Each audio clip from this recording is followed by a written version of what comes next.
You know Gray Bar for electrical parts, but there's one more thing you may not be thinking of us for that can help maximize your next project's total value. Our pre-project planning services are designed to help you win the bid, save on labor costs, and keep your installers productive across your entire build. The sooner you call us, the better. Because when we're there from the beginning, we can anticipate your needs and help you solve problems before they become problems. Yep, Gray Bar does that.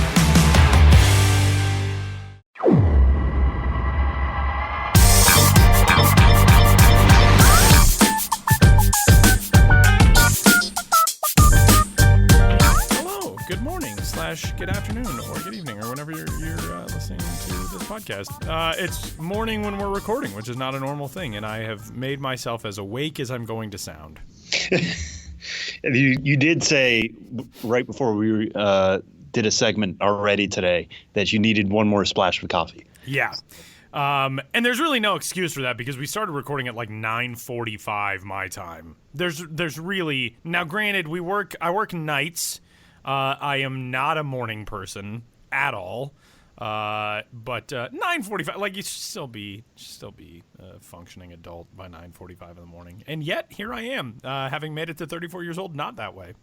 I mean, everything you just said sounded cohesive to me, so we're off to a rip-roaring start. Yes! Making it work. Faking my way through it. So, hey, we welcome you into this week's episode of the Show Before the Show podcast from MILB.com. My name is Tyler Vaughn. His name is Sam Dykstra. We're talking all things MILB today, including a new top 100 list, a trade, some more prospect projections, some defunct ballparks, and it's going to be a loaded show. We're excited, Sam.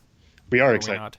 No, and when you mention a trade, I'm just going to get out ahead of this because the baseball cycle is always crazy, and even when we think it's quiet, it's not. There's a lot of rumors out there about a Mookie Betts trade. It doesn't seem like it's imminent, but it always doesn't seem like it's imminent until it is. So if you're listening to this and a Mookie Betts trade has happened either to the Dodgers, Padres, or some mystery team, and it seems like we're not covering it, it's because it hasn't happened yet. We'll see if it ever happens this offseason, but if it does, we'll probably discuss it next week unless it's huge, and then we'll do some bonus episode or something like that. But the major trade we're going to talk about here in Three Strikes is not a Mookie Betts trade yet. Right. So just want to say that here from the off. And just as a public service announcement, if you were going to be on Twitter and retweet a trade report that seems outlandish, just go ahead and double check and make sure that it's a legit source. Because the other day, one of those fake Jeff Passan accounts, first they were all the fake Ken Rosenthal accounts. Now there's so many fake Jeff Passan accounts. And the other day, if you're going to be an internet troll who makes up a fake journalist account, at least try to make it somewhat realistic in the fake trades that you're suggesting, because the scenario that went out there was like, oh, the San Diego Padres will get Mookie Betts in exchange for like 9 different guys, 4 top prospects, 2 major league. Like, come on. So at least if you're going to be a person who wants to retweet those things, make sure they're legit. And if you're going to be one of the idiots who tries to start it, you got to put in a little more effort than that. Yeah, it's a 2-step process, really. 1, check to see if there's a blue check mark. And apparently that's easier to fake now than it used to be. I don't know. I feel like interesting. I don't know if it looks exactly like the blue check mark, but you can be confused. Okay, that's fine. But look at what the actual name is, like the avatar. Like it used to be Ken Rosenthal, but the L in Rosenthal is a 1 or something like that, or capital or an I. Yeah. But now teams are like, or whoever's doing this, they're not changing their Twitter name. Yeah. So it'll be like Baseball Rules 142, but the other day the Jeff Passan one was, no joke, ISIS disliker. Yeah. And I liked the idea of somebody just sitting around thinking like, well, maybe Jeff Passan was just super political 5 years ago when he set up this account. Take the extra minute. Make sure it's real. Yeah. Also, we live in an age, and this is a diatribe for another time, but like it's great that trades break before they're official, but a lot of times they're official like half an hour later. Yeah. So if you are worried about it, maybe step away from the phone for a second. See if it's going to be official and come back 30 minutes later. Yeah. It's not the end of the world. Nobody's relying on you to break the story anyway. Right. And by that, I'm telling us that as well. We're fans and observers just like most of you. So with that, let's dive into 3 strikes on this week's episode of the show. Before the show, the brand spanking new top 100 list is here. MLB Pipeline unveiling its top 100 prospects in the game of baseball. The Tampa Bay Rays loaded with 6 players in the top 100, more than any other franchise, including top overall prospect Wander Franco, the shortstop who reached Class A advanced Charlotte last year, batted .327 with an .885 OPS at 18 years old. He'll turn 19 on March 1st. This is obviously a really fun group. Even just in the top 10, you've got Wander Franco, Gavin Lux, who is a guy the Los Angeles Dodgers are trying to figure out a spot for, Luis Robert, who we know signed the big deal with the Chicago White Sox, Adley Rutschman, the first overall pick in the draft last year, Mackenzie Gore in the San Diego Padres organization. There are just ridiculous talents that you're probably going to be seeing on Major League fields as soon as April. But Sam, your breakdown, your thoughts on this year's top 100.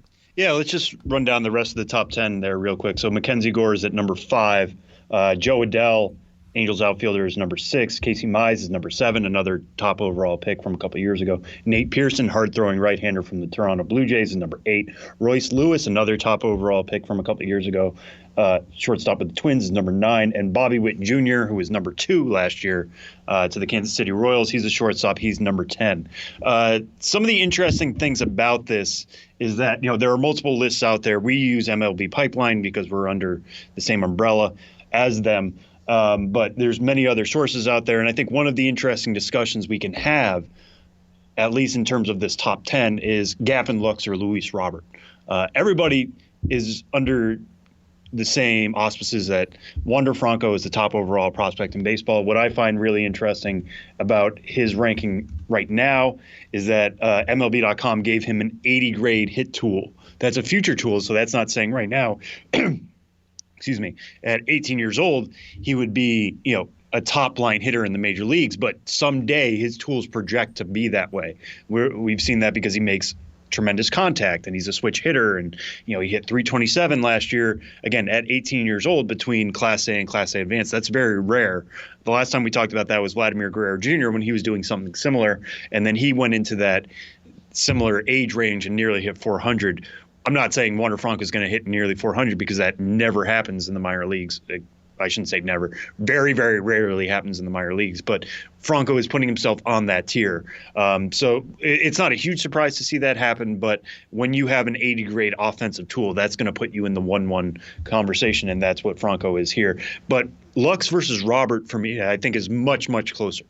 Gavin Lux, coming off a really special season, he ended up making the major leagues last year. I think that might be what tips him here over Robert, is that we've seen him in majors.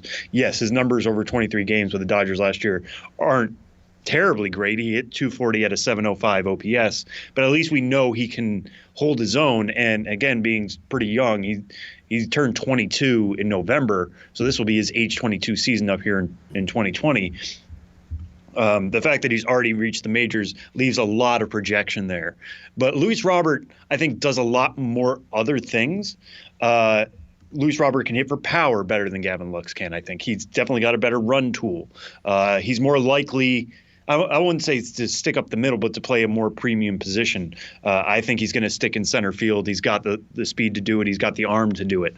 The biggest question with Robert, and I think this is why he gets pinged down below Lux, is the hit tool questions. There's a decent chance he's going to be a very good hitter. Right now, there's just a lot of swing and miss, especially with breaking stuff.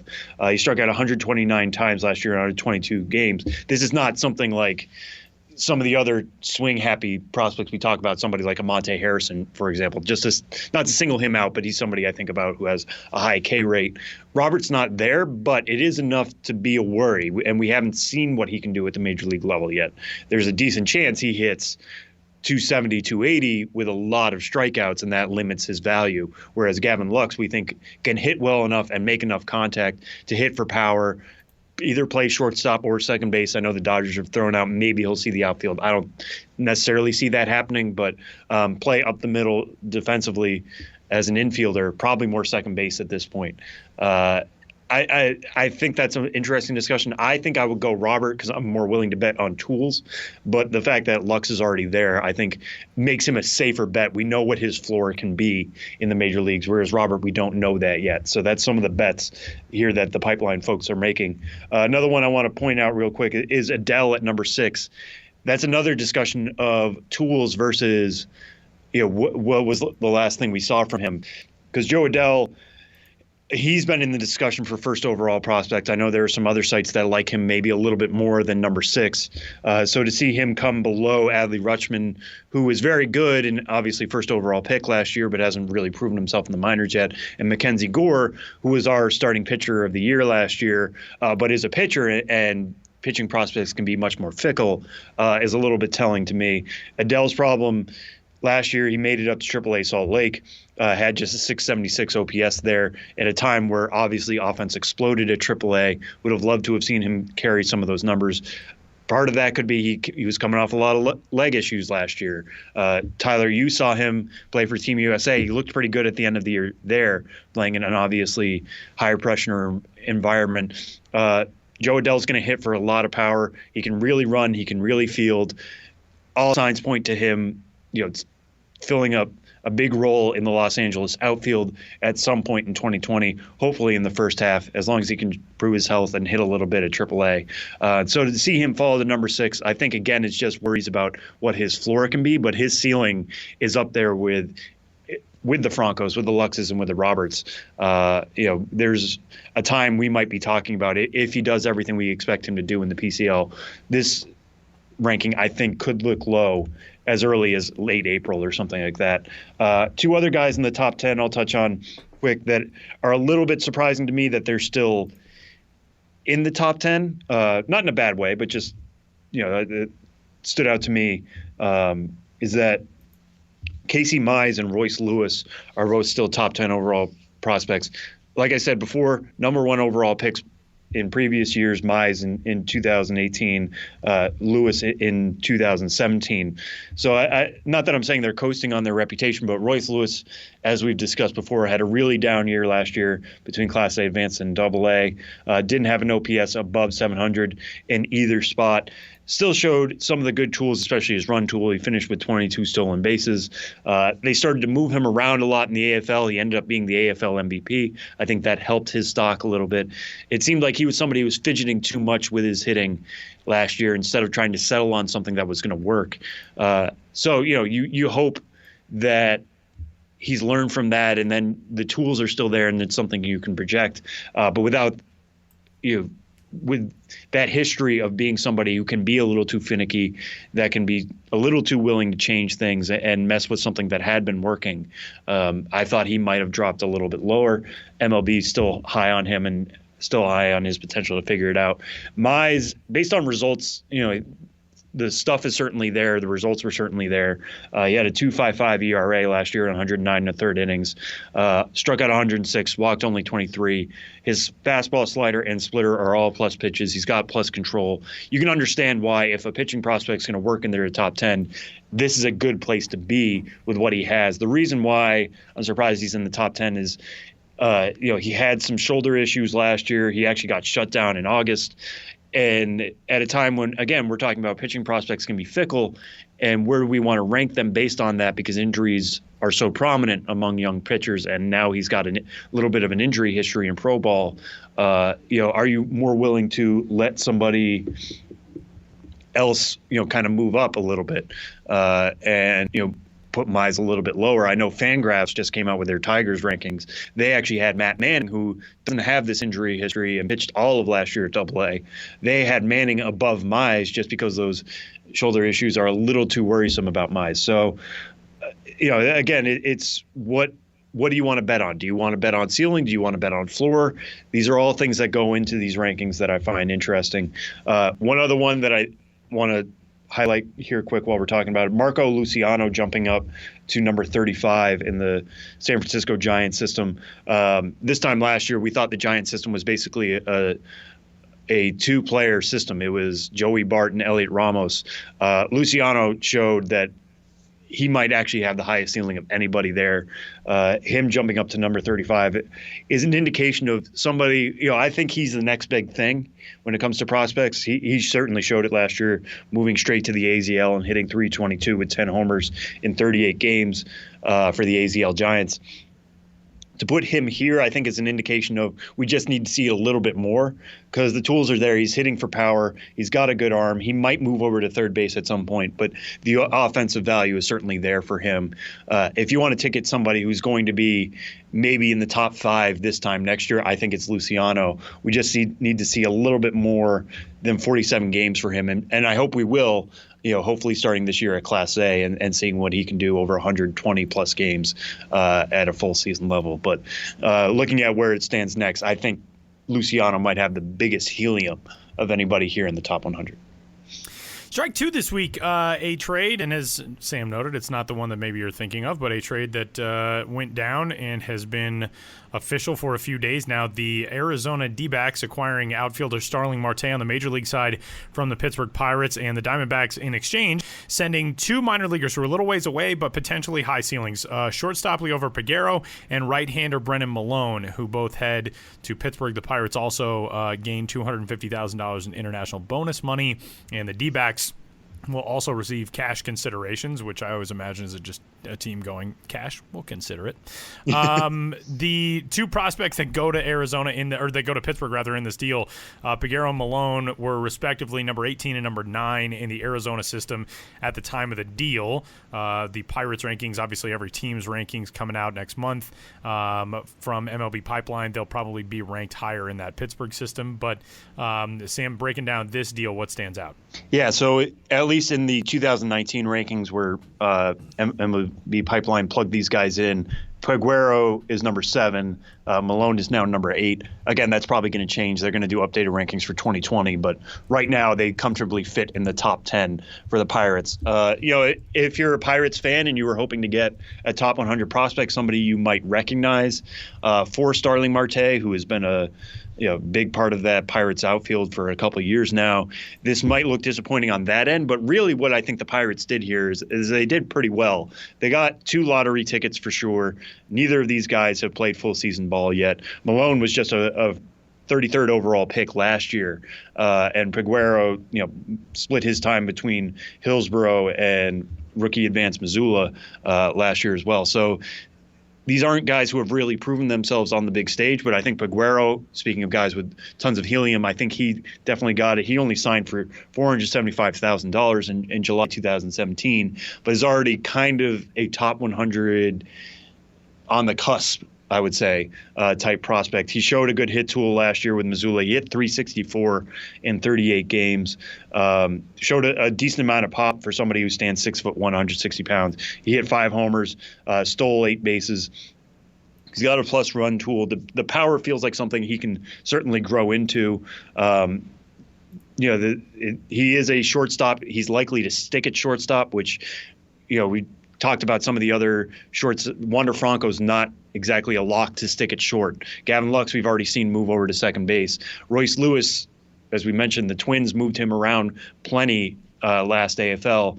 I think in MLB Pipeline's top 10 shortstop prospects, the only one who was guaranteed to stick at that position was Bobby Witt Jr. So saying Peguero is likely to stick at short is a really big bet on him. It's how much is the offensive side of his game going to develop in the next couple of years as he gets more used to seeing high-level pitching.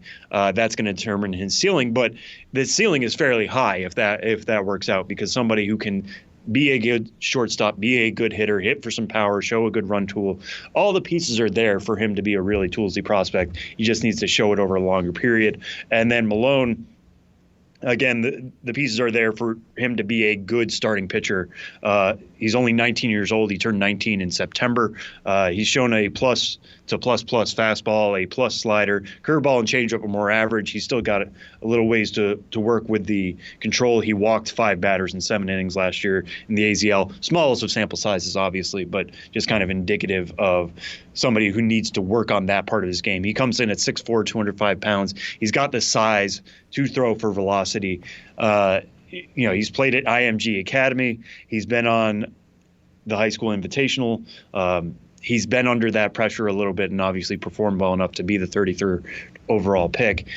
So, these guys are not top 100 types, but you could envision, a year from now and seeing Malone maybe being the top pitching prospect in this system, and Baguero, depending on how things work out with Hayes and O'Neill Cruz, being at least one of the best infield prospects in this Pirates system, maybe even headlining it if he continues to hit as well as he did last year in the Pioneer League when he moves up this year to Class A Greensboro, if that is where they start him out. So, again, I know Starling Marte was a big building block in Pittsburgh, and somebody, when you trade a face of the franchise in that way, you want more than lottery tickets. But I think these are two players that can grow.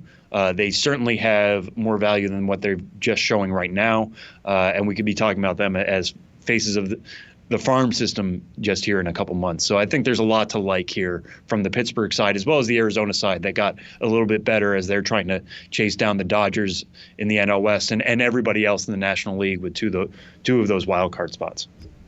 And that segues us well into Strike 3, National League Central prospect projections up on the site right now. Obviously, those two guys not included in this conversation, but Pittsburgh Pirates among them, Sam. Yeah, the Pittsburgh Pirates are actually very interesting to me in terms of what are they going to be doing with Mitch Keller. He wasn't the biggest crux of this story, but just to continue on what Tyler was talking about, Mitch Keller actually, according to Steamer 600 projections, is going to be the best rookie starting pitcher in baseball this year. He just snuck past Brendan McKay for the best WAR projection among rookie pitchers, 3.3 WAR compared to Brendan McKay's 3.2. I know he was not very good in the majors last year. He got hit pretty hard, but his peripherals were actually very good. He had a 3.19 FIP, which was much better than his ERA, which was 7.13. He averaged 12.2 strikeouts per 9 innings during his major league stints last year.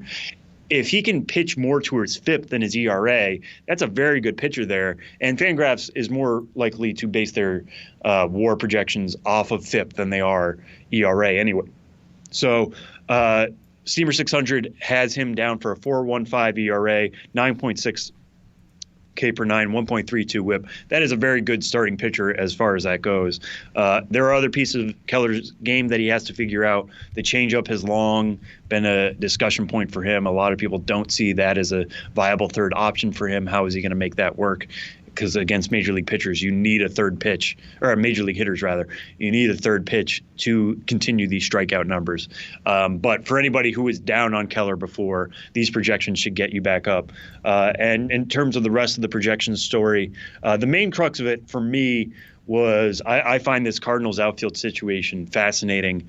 They let Marcell Ozuna go to free agency. They traded Jose Martinez and Randy Arozarena to the Rays on January 9th. We wanted to see Dylan Carlson fight his way into that outfield, and letting three outfielders go would seem to indicate that his path is a little bit clear. The projections back that up to an extent. His 1.6 WAR projection is second highest among potential Cardinals outfielders, behind only Harrison Bader. His WRC plus would be 94, which is a little bit below average, and it's difficult to make the case that he's major league ready if he's a little bit below average. But looking at the other options here, nobody else among outfield options is higher than 99. We know Dylan Carlson can do other things that are not going to be worked into these projections yet. They don't take into account minor league defense. By all accounts, he can play all three outfield spots. He played a lot of center field last year. Anybody you talk to in the Cardinals organization values that, but also values the fact that he forced his way into becoming an everyday center fielder. That's not going to happen with Bader, but either in left or right, wherever they decide to play him, he can provide value on that end. He is a good runner. He's going to provide extra value there. I really hope not that they look at these projections, but for the Cardinals' sake, in what is becoming a more and more crowded NL Central, obviously the Cubs and Brewers, at least the Brewers are trying to be good this year. The Cubs were still trying to figure out what they're going for exactly. Maybe they trade Chris Bryant, maybe they don't. But all those two teams are looking like contenders. The Reds are obviously bulking up. They signed Nick Castellanos this week. They've made a ton of other additions. They're trying to compete there. The Cardinals are trying to hold serve. They're trying to go back to the postseason. if Dylan Carlson is one of their 3 best outfield options, you would hope he starts with the big club. Because there are so many options, I'm not going to hold my breath on that. He only got a very limited time at AAA Memphis last year. It's possible they send him back, make him demand to be sent up with his play. But as things stand now, he is firmly in the discussion this spring to earn one of the 3 starting spots on the grass. And and I think even this projection is a little low on him based on the other things he can do other than just hit. And we have one foul ball topic this week. The San Francisco Giants announced that former big leaguer Pat Burrell is now the hitting coach in San Jose, which is it's kind of one of those guys that I haven't thought about in a while, I guess. And then he pops up on the minor league radar, and it's like, oh, yeah, Pat Burrell. But that's a cool hire in San Jose. Yeah, no, I really enjoyed talking to Pat Burrell a couple of weeks ago for a tool shed I did last Friday. Just because, like you said, Tyler, he's somebody who – growing up for me was just somebody you knew about. You always saw him pop up with the Phillies, and eventually I won rings with both the Phillies and the Giants. A recognizable name to most of us who have been around the game for a while, but he's not going to be coaching guys who have been around the game that long. So I thought that was an interesting dichotomy. Asked him, how do you introduce yourself to guys who were either born when you were drafted in '98 or weren't even born yet and may not recognize you as an established major leaguer. He seems to be fully bought into learning about the game himself. He was somebody who mentioned directly when he was coming up through college and the minors, he was taught hit the ball hard on the ground. They can't catch it if you do that. And obviously the game has changed from that. It's get the ball into the air, hit it as hard as you can, hit it up the middle, and that's how good things will happen. He's gone through different learning opportunities. He said he went to On Base University to learn about the modern game in some way. So you have somebody who has that mix of experience with multiple years in the major leagues, again, multiple World Series wins, and somebody who's willing to learn about the modern game. I find that kind of fascinating, and we'll see how that works out with San Jose. But one thing to keep an eye on with that San Jose club, it's likely that Hunter Bishop, their first-round pick last year with the Giants, is going to start the year at San Jose. He's somebody who was a college performer. Pat Burrell was a college performer. He was a Golden Spikes Award winner. I would be interested to see how those two pair up. Burrell coming up was a little bit of a first baseman, but also saw some time on the outfield. A lot he can work with Hunter Bishop on, and maybe that's a relationship that works out well for the two of them in terms of getting used to coaching and also getting used to playing everyday ball again in the Cal League. So keep an eye on that San Jose team and see how well they perform under first-year coach Pat Burrell. And that will do it for Three Strikes on this week's episode of The Show Before the Show.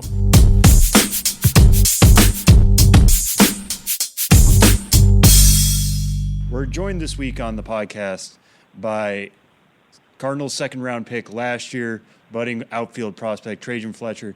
Trejyn, thanks so much for joining us. How are you doing? I'm doing pretty good. Thanks for having me. Yeah, no, thanks so much for joining us.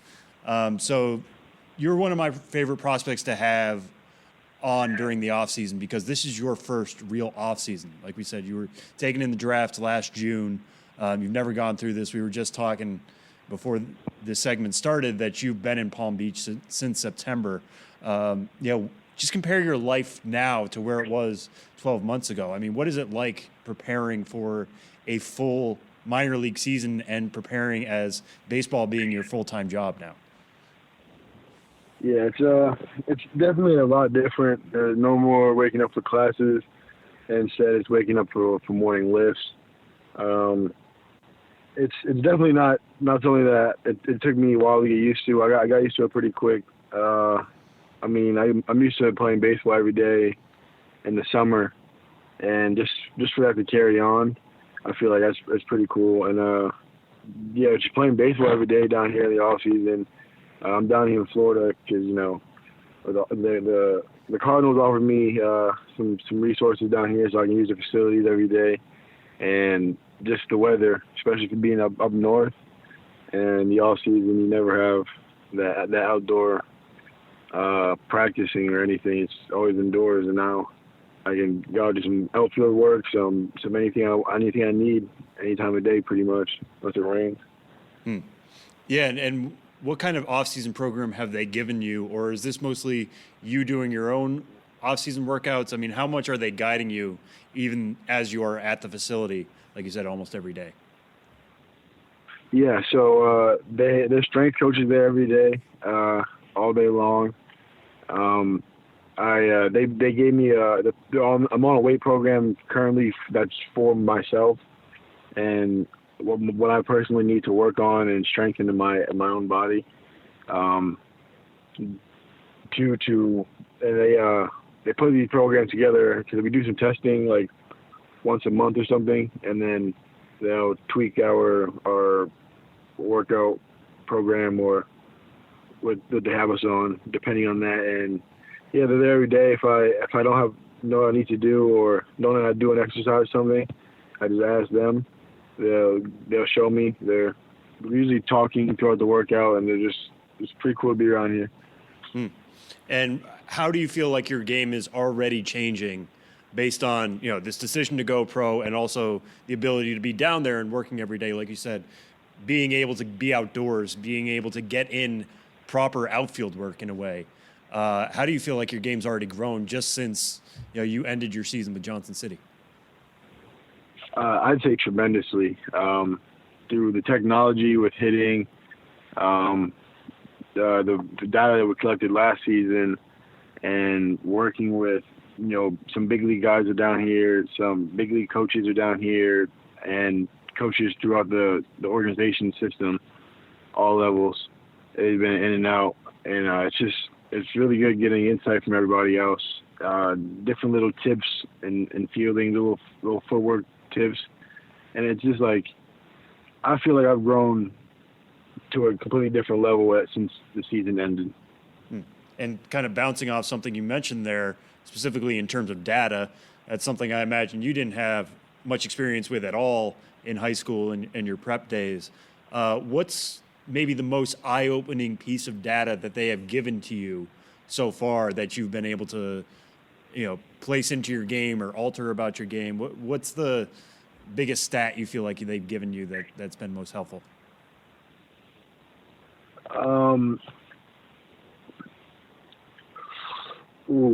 In terms of like technology? Yeah. I'd say probably the scouting report on other pitchers. That during the season that really helps. Right now is like these blast sensors that we're using or we're hitting, and it gives you like absolutely everything you need to know about your swing, and it also gives you like our coaches kind of put together how to fix it. Like, here's what you're doing, here's how to fix it, and that's really helpful. I'd say those are my two top. Yeah, no, fair enough. All right, so let's go back to what this last 12 months has been like for you. Last January, you were committed to Vanderbilt. You're going into Maine. Talk about the whole process for you to even enter this draft, because you weren't necessarily classified for 2020. Then you make the decision to classify as a senior. Take us through, for people who haven't heard this story before, about your decision to go home to Maine and be ready for the 2019 draft. Yeah, so when I transferred into the 2019 class, I wasn't even deciding. I wasn't even planning on going into the draft, and then because I was already past the due date, everything to be fully ready or checked in or whatever for the draft, have everything in, and I was planning on going to college a year earlier than planned. And then when I found out that the opportunity to still be in the draft and that maybe there's a possibility that I could be put into it, that was something that made my advisors at the time over at Boris, they're communicating with me like every day and helping me with that process. And then they got me entered into the draft. And at what point did you feel like it was a real possibility? Because being a player in Maine, a lot of people like to tell the story about Mike Trout, and a lot of scouts missed him because he was playing in New Jersey. It got rainy that spring. It was tough to see him. Yours is almost that to the nth degree. season starts even later. It was even more difficult to find you and get good scouting on you. When did you first notice scouts just showing up for your high school games up there? Yeah, so we had a preseason game. I hadn't even talked to pro scouts yet, and I didn't realize that this is before I even knew I was gonna be eligible for. Right when I found out I was gonna be eligible for the draft, and then I think I had like 16, 17 maybe show up for my a preseason game. And I was kind of surprised. It was freezing. I was pretty much throughout the season, it was kind of, if people got up, they came, saw like the first half of the game or something, got cold. It wasn't really good baseball, so like it wasn't entertaining to watch. It was kind of like a miserable. It was more miserable for like the scouts, I'd say, than like it kind of was playing. Because playing in the freezing cold and getting pitched around all season isn't like the most fun thing. And losing every game, almost. But yeah, they showed up, I think, the first preseason game. And I think the whole season we had 3 practices outside. So they couldn't even come to our practices. Mm. So how do you feel like you show off in those moments? Because like you said, being the draft prospect in Maine, you're going to get pitched around a lot. You were the highest pick ever out of a Maine high school. So you can't really show off your bat in that way. You can't really show off your bat in practice. I know you were on some showcase circuits, but in interviews with scouts and talking to them, getting to know them that way, how do you try to show off your skills and show off that you were worthy of a high round pick? I'd say other things like if I was getting pitched around or whatever, I'd steal a base. I'd try to pick my team up. I didn't have the best team, and I think everybody knew that. But whatever I could do to help, I felt like I tried to be the best teammate I possibly could be. And I think scouts took notice to that. I was just trying to be a team leader and lead the team as best as I could. If I was getting pitched around, I wouldn't try to do too much. I mean, early on I kind of did. I got intentionally walked a bunch, and so I was really anxious to get swinging. But I toned everything down and started focusing on like taking these like not necessarily practice, but like to learn more about my game and slow it down. And let's go back to. Oh, good. No, let's go back a little even further then. What went into your decision to go back to Maine? Because you were at prep school in New York. You decided to go. Was it just because of the reclassification and the potential to go to Vanderbilt a year early, or what went into that decision? It was just like it was a whole lot of moving parts, but that was pretty much the gist. So at what point, either in the spring when you were talking to scouts, showing them all that you were worth, or what was it even right up till draft day or even until you signed? At what point did you realize, oh, this is actually going to work out? I am actually going to go pro this spring. I actually didn't. I was hopeful that I would get drafted, and then I was super hopeful on the first day, but I didn't want to get my hopes up. I knew I'd just like reclassify into a new class. They didn't have much scouting on me, so I didn't want to get my hopes up too much. But luckily, I got that call on June 3rd. And did you know when you got that call that, okay, this is high enough, we're going to make this work? Or was there even still the potential for you to go to Vanderbilt? I mean, after the draft, how close was that to maybe you going the other way? It was still kind of like 50-50. I had a good team around me. We talked a lot, and we were talking every day, trying to figure out what the next steps were, what was best for me. And then ultimately we just decided that becoming a pro was best for me in my career.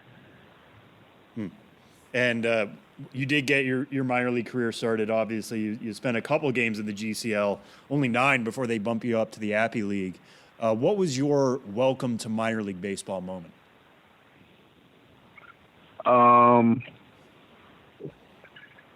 Welcome to minor league baseball. My first at bat, I got struck out on 3 pitches. Ugh. And I was super confident going into the game, and that right there was like a little this is a different level. They're not pitching around you in the GCL, huh? Yeah. Like they were coming straight at me with everything they had, the best they had, and I realized that, and then I was able to buckle down. I think I got 3 singles that game, and that was my first game right there. Welcome to minor leagues. That'll do it. We talked before about the analytics side, what they were giving you, but in terms of other adjustments, what do you feel like was the biggest adjustment you made as the season went on between July, August, and into September?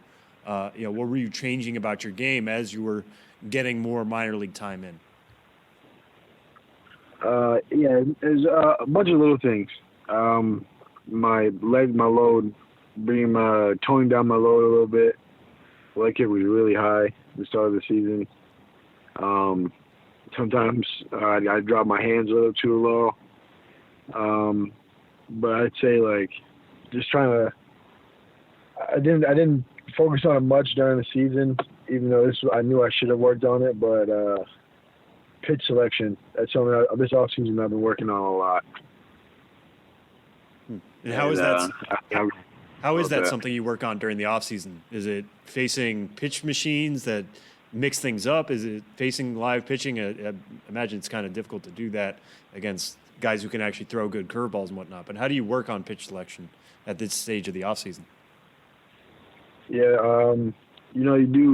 I do some machines. I switch it up. I also do curveball machine, slider machine, and I'll just track them. I won't even swing. I'll just sit in there and just watch the pitches come in, watch the break, and then try to pick it up and then just track it all the way. We have pitches down here throwing bullpens. You can just stand in the batter's box while they're throwing a bullpen and just track it. It's a lot of just tracking balls and then getting a better sense of the strike zone. And then when you take live BP and everything, just if you see them out of the zone, have the discipline to lay off of that. Gotcha.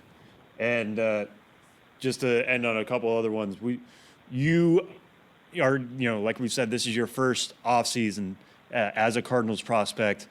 Some fans are just kind of getting to know you. They followed your career a little bit last year. They saw you sign, but they're going to get to know you even better this year and especially in years to come as you climb towards St. Louis.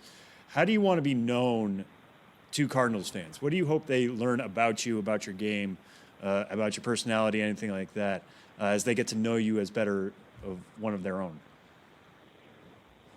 I'd say a pretty outgoing, fun guy, but pretty serious when it needs to be. When you cross the lines, that's serious. When you're in the dugout, the locker room, you can joke around a little bit, and I like to have fun, but I like to know when I do know when it's time to be serious, and I like to win.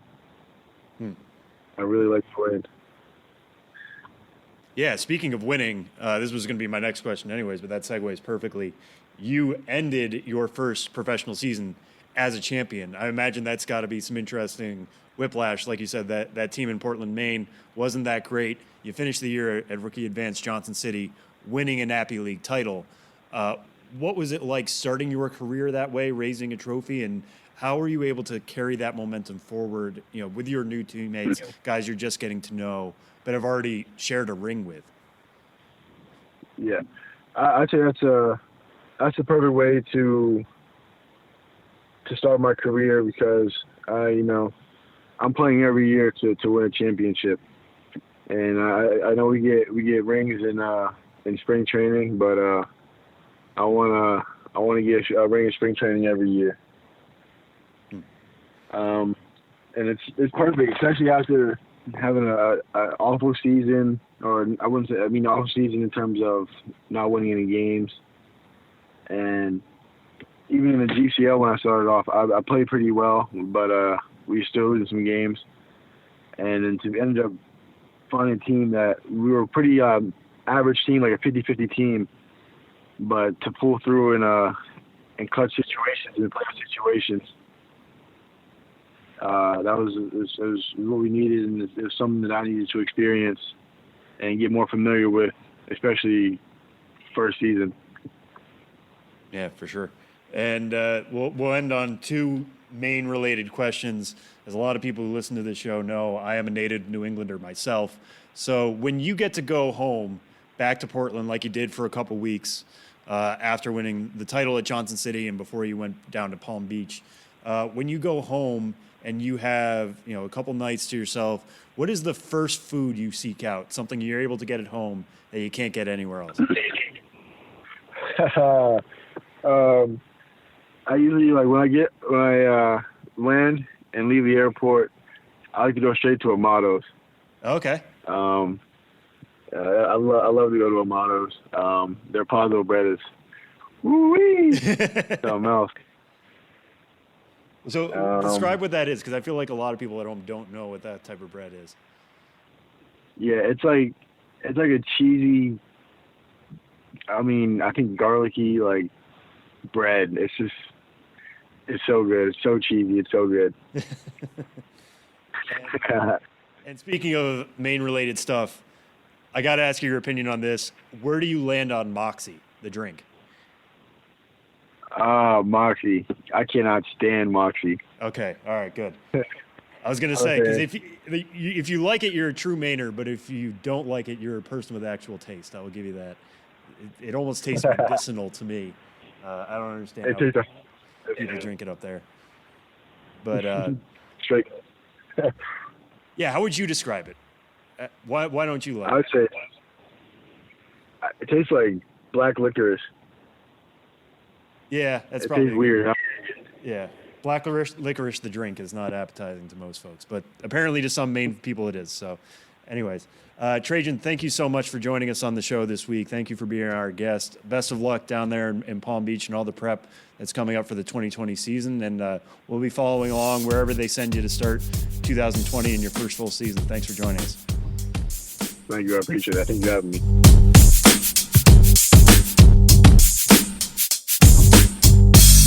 Benjamin Hill joins the show for our final episode of January, and apparently in a conference room right next to your desk. Hi, Ben.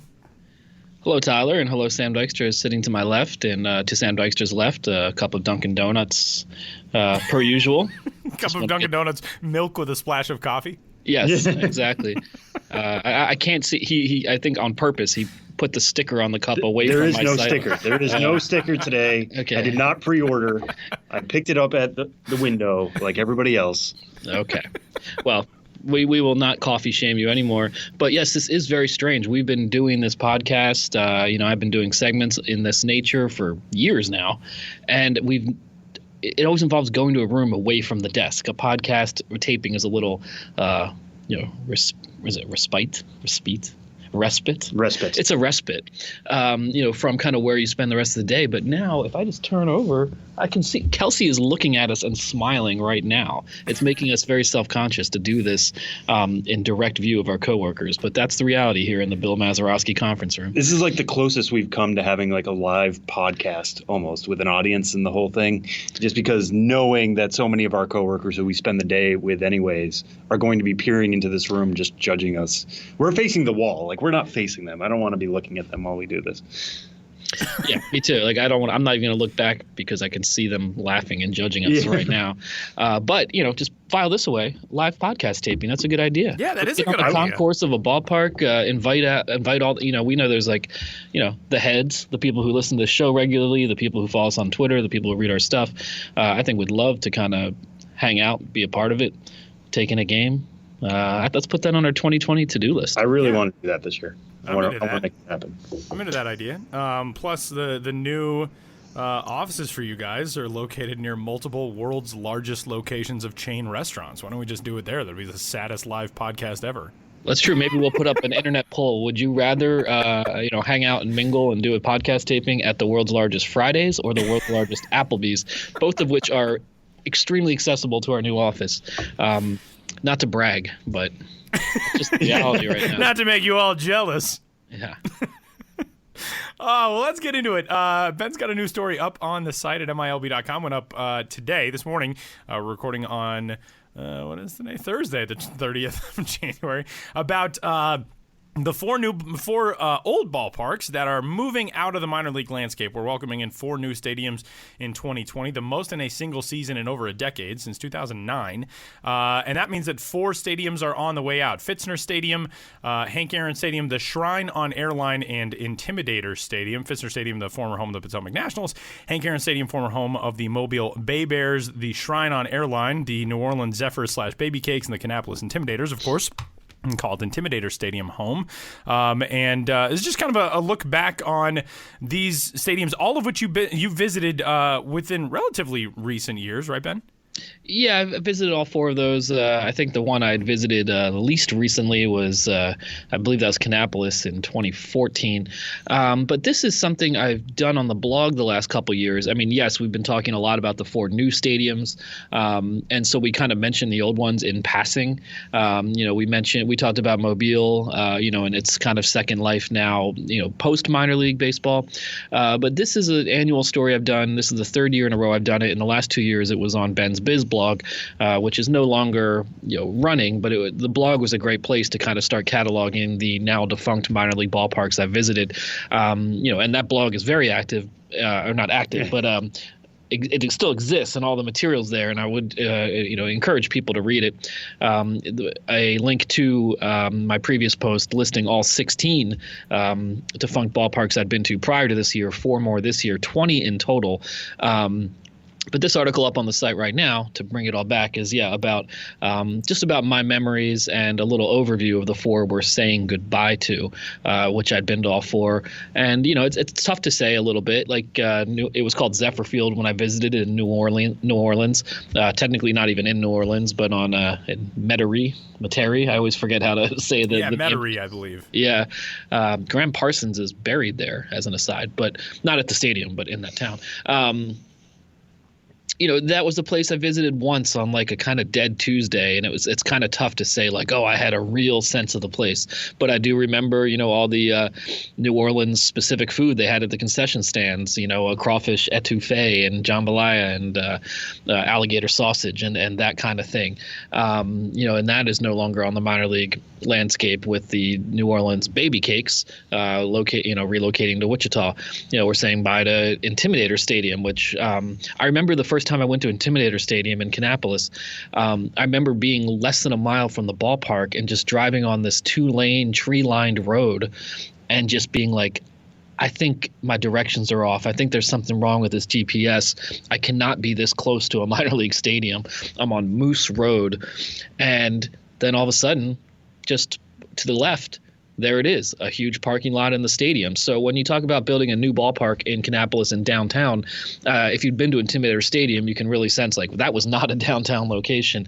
It was very much just kind of out of the way and in its own spot. So that atmosphere is going to change. And I really loved Intimidator Stadium the one night I was there. I met the guy, one of the more unique fans I'd ever met. I met some amateur wrestlers who came to all the games and had all these unique tattoos. I got to, call bingo on the concourse because of the baseball bingo night. That kind of stuff, just that kind of real low-key kind of stuff that is some of my favorite memories, the interesting people you meet at the ballparks. And I really liked Kannapolis for this reason. We've talked a lot about Pfitzner Stadium. It was where I ended my 2019 road trip travel, saying goodbye to that.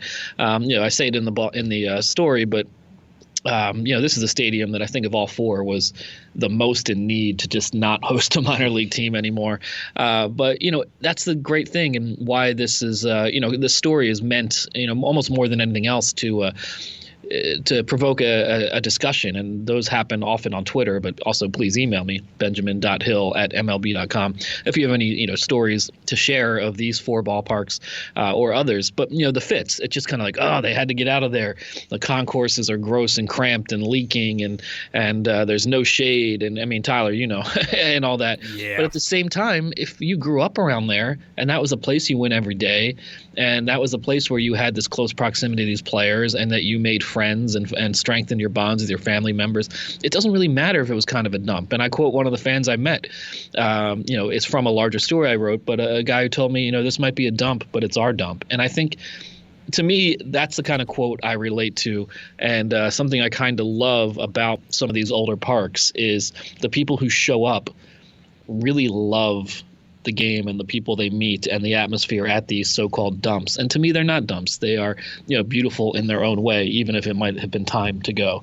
And remembering Hank Aaron Stadium, whenever I think of that stadium, outside of it being called Hank Aaron Stadium and them relocating Hank Aaron's childhood home to the ground of the stadium, there's also just the really unique architectural element of that ballpark where the suites are at field level, and then all the seating starts like one level up. All the ticketed, game day seating starts one level up beyond the seats, which is just, I don't think I'd ever seen that in any other ballpark. I think McCoy has that too, right? Does that have?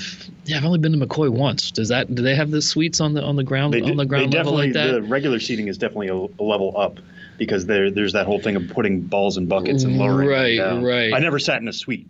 Yeah. We were always general admission folks, but I think McCoy is somewhat similar, but still, that is a fairly unique situation around minor league baseball. Yeah, absolutely. And McCoy, we'll be talking about plenty about that entering the final season of Pawtucket. Going to be a real emotional year there, and saying goodbye to that iconic stadium soon enough, but they have one more year there. So yeah, these are some of my memories, and read the story, click on the link to see the other 16 defunct ballparks I've been to prior to this season, and there's now 20 overall. We'll be talking about it on Twitter, sharing memories of not just these 4 ballparks, but just your favorite defunct ballparks. And I don't know if either of you guys have any defunct parks, whether these 4 that have left the landscape this year or just ones from previous years that you think about. I mean, I think we all have memories of places that are no longer with us, and they become kind of profound as the years go by when you remember these things. And I think there's real emotional connections of a lot of these places. I was actually going to turn that around on you, and not to put your feet too much under the fire, but either between these 4, or even if you want to expand it out to the full 20, which of these do you miss most of the 20 parks that you visited that are now defunct, at least from a minor league perspective? Yeah, for me it's a little different, because it's not like these are places that I went to 4, 6, 8, 12 times a year for years and years and have this mother load of memories. So for me, it's ones that I might have just even visited once, maybe twice. I always think of Sam Lynn Stadium in Bakersfield, just because it was one of the biggest dumps that you'd ever visit. Talk about this may be a dump, but it's our dump. I loved that place so much because the fans who showed up and the staff members who chose to work in such a tough environment, they had kind of a cynical mentality about a lot of things, that kind of gallows humor you use to get by in a difficult situation. But the love for the place and this idea and this feeling that they wouldn't really want to be anywhere else, because that old dump with the sun setting in your eyes and everything kind of decaying, and the eccentrics who would show up to the ballpark and the big old asphalt parking lot, the potholes in there. Just as soon as you rolled into that place, there was that feeling of like, whoa. There's minor league baseball still being played here. And actually, Josh Jackson and I, when we traveled together a little bit last year, MLB.com's Josh Jackson, and we stopped at Sam Lynn just in between. Where were we? We were going to Fresno, I suppose, from Vegas. That makes sense, right? Yeah. And we just stopped, and there was going to be an Indie League game that night, but it wasn't starting for 3 hours, and we just didn't do it time-wise. But just stopping there and walking up to the ballpark and just being like, this hosted minor league baseball just 2-3 years ago. It just seemed surreal. Kind of similarly, I only went to Helena once. Was at Kendrick Legion Field. But to go to a place with a wooden grandstand and that rickety old press box on the roof, those are the places I get most romantic about, because when they're gone, there's nothing like it coming back, at all. And I'm not sure that any of the 4 that are defunct after this season none of them are, I don't think, particularly historic. Now actually I'm looking at it. What was the oldest one there? The Fitz opened in 1984. So we're not saying goodbye to any like super old historic parks this year. So I think from my perspective, I'm maybe not as connected to any of these four as some of the older ones that I felt, oh man, now that this is gone, it's never coming back. I think that's where it hits me the hardest, when a place is a portal to another time, another era, 100% that you will have a hard time getting anymore now that it's gone, that kind of thing. Yeah, it's funny to think like Hank Aaron is what I would have thought of as being historic in some way, but even that only opened in 1997. Yeah, in the Southern League, if you look at it, that was the oldest ballpark in the Southern League, and now the oldest ballpark in the Southern League is probably Jackson. Maybe it's like, I don't think there's that whole league has a ballpark that is more than 20 years old anymore. So it's kind of crazy. Kind of remarkable that Hank Aaron Stadium opened in 1997. Is gone now. It's not gone. It's still standing, but it's not hosting minor league baseball and probably won't, at least for the foreseeable future. That's not an old ballpark. I mean, it's not new, but it's not like we're talking about some place that's like. It was built after Camden Yards, and Camden Yards was this big revolution in stadiums. Yeah, absolutely, and that also kind of had ripple effect in the minor league and the minor league stadium boom, and that's even Kannapolis, Intimidator Stadium. Yes, it was not in a great location. Yeah, it was pretty no frills, but even that was built with kind of some of the newer architectural principles. It had an open concourse, and it wasn't. It didn't feel super old in terms of the design and overall style. And that opened in the mid-'90s, I believe. And it's kind of funny to be saying goodbye to these places. And it makes you think these ballparks that we're talking about now, whatever, opening in 2020, whatever it may be, Toyota Field, home of the Rocket City Trash Pandas. It just seems inconceivable to think that in 20 years or 25 years, will there be discussions about that no longer being good enough? Right. Yeah. It seems hard to believe. What are the shelf life of these multi-million-dollar stadiums? 100%. Because when they open, they seem like they're built for the long haul, and they should be. And I hope they are. But it's interesting when you look at the age of some of these facilities and realize they're not that old, and then think about the ballparks you go to, that one might go to, that aren't that old, and thinking like, are we going to start? Is there starting to be rumblings about this not even being acceptable anymore? There's so much that goes into us. And as we were talking, a office fire alarm has gone off. I think the mic is probably picking this up, but it is. Oh, good. Well, this is what happens in the world of podcasting, folks. You make do. And it's all unplanned. And if it is a real fire, we are prioritizing talking to you, the listener, as opposed to we're putting our lives in danger in order to bring you content. So we're just going to plow through. No, we're not. We're hanging in the balance right now. If it goes off quick. Oh no, it's still going. I was like, how do you hear it stopping? It's definitely. I was going to say that we could keep it that we could keep the podcast rolling. If not, you should all probably looking over our shoulder and looking at our coworkers, they are all seated. They are all so committed to bringing MILB.com to life every day that they too. I really wish this had happened after you had shared a major hot take. Yeah. Risking life and limb to. Yes. So-and-so stadium really needed to go. We're in the clear? We still have flashing lights. Yeah. Yeah, let's pretend that was the hot take alert. That's from now on. That's what we're gonna. Now you have to cut that into. Yeah. What's that now? Is that a beep? They're probably gonna make some announcement. Yeah. We're leaving this in for. I just want you to know. I hope we do. This is staying in the show. This is staying in this week's episode. Ben, let's continue. The promo season release extravaganza is kind of upon us. Teams start rolling out their promotional calendars for the new year. Really, I mean, toward the end of the previous calendar year, and then, of course, into January and February, we see a lot of promo stuff. But what have you seen so far? It seems like it's been kind of quiet so far. It has been, and I think this every year. but it seems like there hasn't been as much announced here in late January than there usually is. February will obviously be a huge month. We're starting to see it trickle in. A few teams have released their full promo schedules.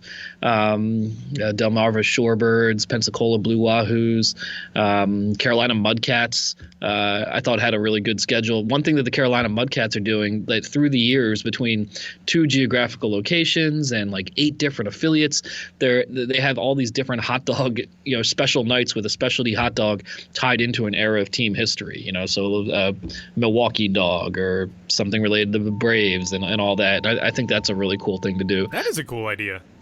So might be writing about that down the line. Yesterday, Inland Empire 66ers, they announced that the burritos were coming back. They're real big. They did that last year, an alternate theme night identity.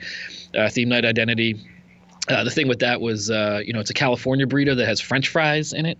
So the graphic, makes clear that there are French fries emerging from this burrito. So that came out. Wisconsin Timber Rattlers, always been big on the theme nights, always doing well. Had an 8-bit video game theme night announced with some really cool 8-bit, hats and jerseys themed around that. Those are awesome. So we're starting to see it trickle out. And, I'll save this conversation maybe for next week, but something I was just doing before I came in here, it used to be on the blog. And so maybe this will be something I just do on Twitter and maybe crowdsource it a little bit. But, we're past due in trying to figure out, what theme night anniversary celebrations that we will be seeing in 2020. All right. And, it just makes everyone feel old. But, I was just looking at the movies of 1995. Which are 25 years old.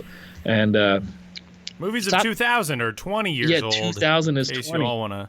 Yeah, so I was looking at 1995. The top grossing film that year was Die Hard with a Vengeance, that was worldwide gross.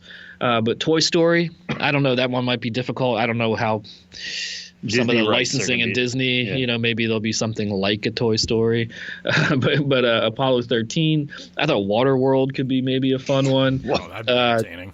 Jumanji, teams have done Jumanji stuff in the past. It's 25 years since the first Jumanji.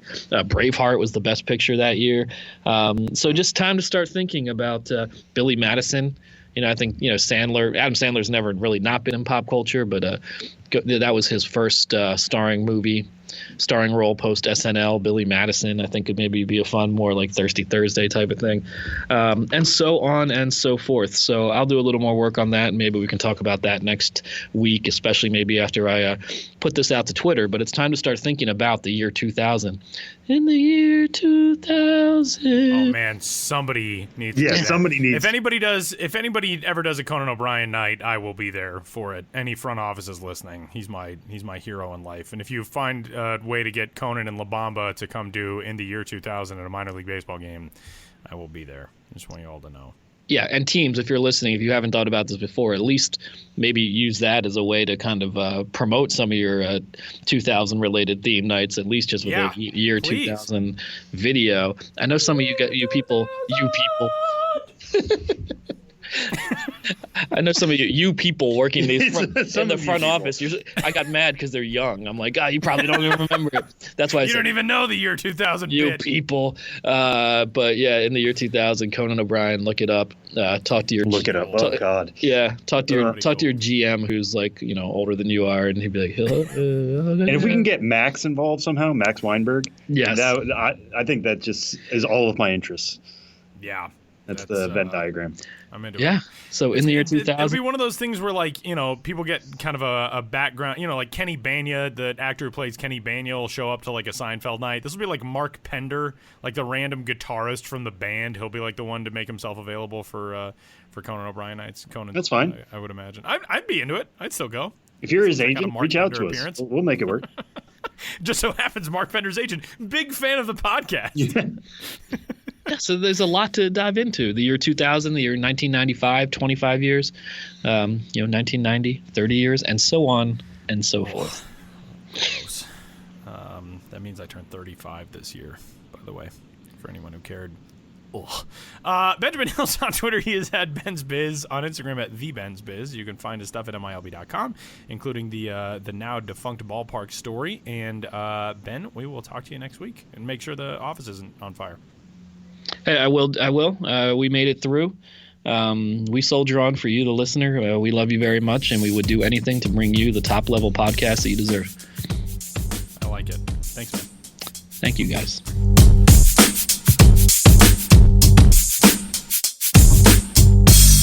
Final segment on this week's episode of the show before the show. MILB.com is your spot for all of the latest and greatest in minor league baseball. You can get in touch with the show podcast at MILB.com. We've each got stuff coming up to the site. I've got a feature, I believe, next week. One story will run, and then a feature coming up the week after. It feels like it's been forever since I've had like an actual feature thing to go up to the site. There's been some really, really cool stuff, though, that has been on the site.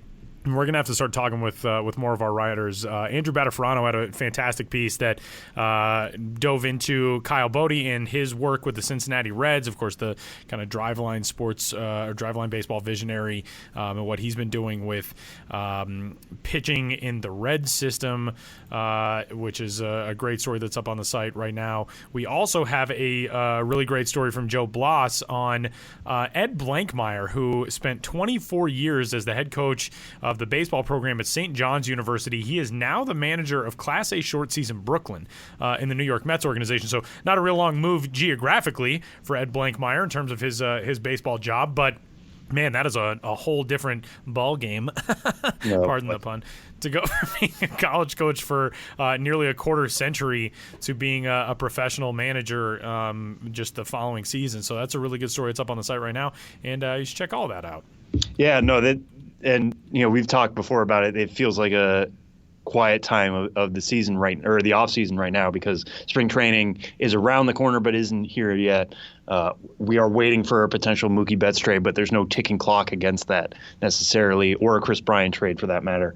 But that doesn't mean the features have stopped at MLB.com. To have some of these stories are really interesting, and some of our writers are allowed to sit on them a little bit longer and develop them, and some really cool stuff is coming out. I'm really looking forward to your story coming out next week. I won't tease what it is, but for anybody who can probably figure this out, it's very tied to Tyler's interests.